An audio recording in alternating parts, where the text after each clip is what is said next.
I hope everybody's doing okay because I can't see you all. That was a long poem. I hope you're still with me. Um,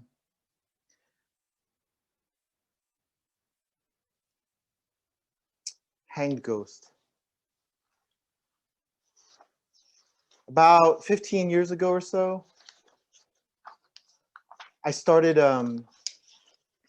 well, I started formal research into not just Filipino history, but the history of American uh, military colonialism in the Philippines. And among the main texts that I still study now is this 2 or 3 volume Senate record called Affairs in the Philippines. It's 3,000 some pages, and I've read every single page at least once. And I think you have to kind of understand, growing up in the 1970s on the East Coast as a Filipino, and not, I mean, there's just no way to like see yourself. And I don't just mean in like in television and movies and magazines, though that's very, very true. You know, but the idea that I went to school with kids who were related to so and so, or whose ancestors came over on the Mayflower, or even more recent things like Ellis Island. This idea that somehow that their histories were recorded in the official record. Um, in these pages, there's all kinds of testimony, all kinds of charts and records, and among them are proceedings from martial courts during the American invasion. And of course, Filipinos who were resisting the American invasion were criminalized, imprisoned, tortured, and hanged.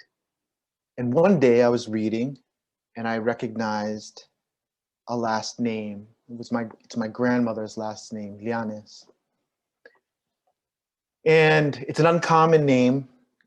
And I decided to ask my father about it.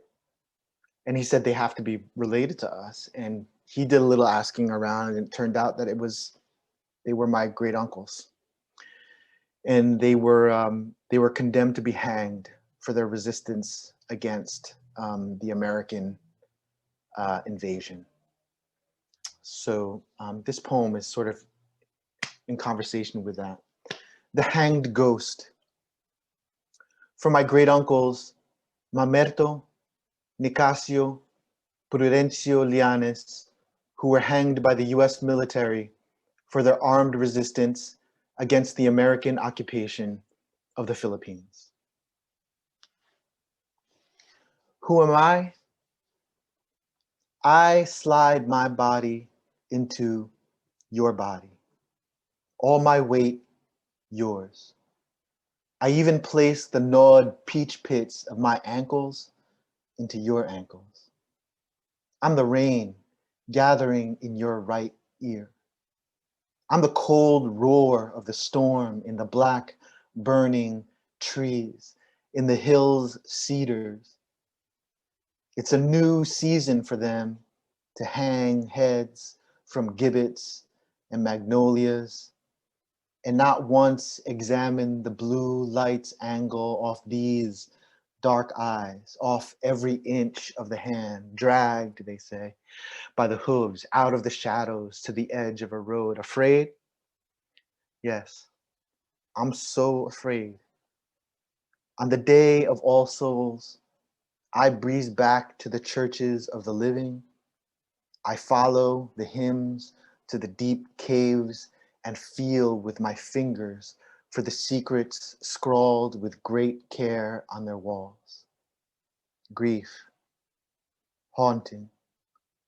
Don't the dead also long to be touched in the dark?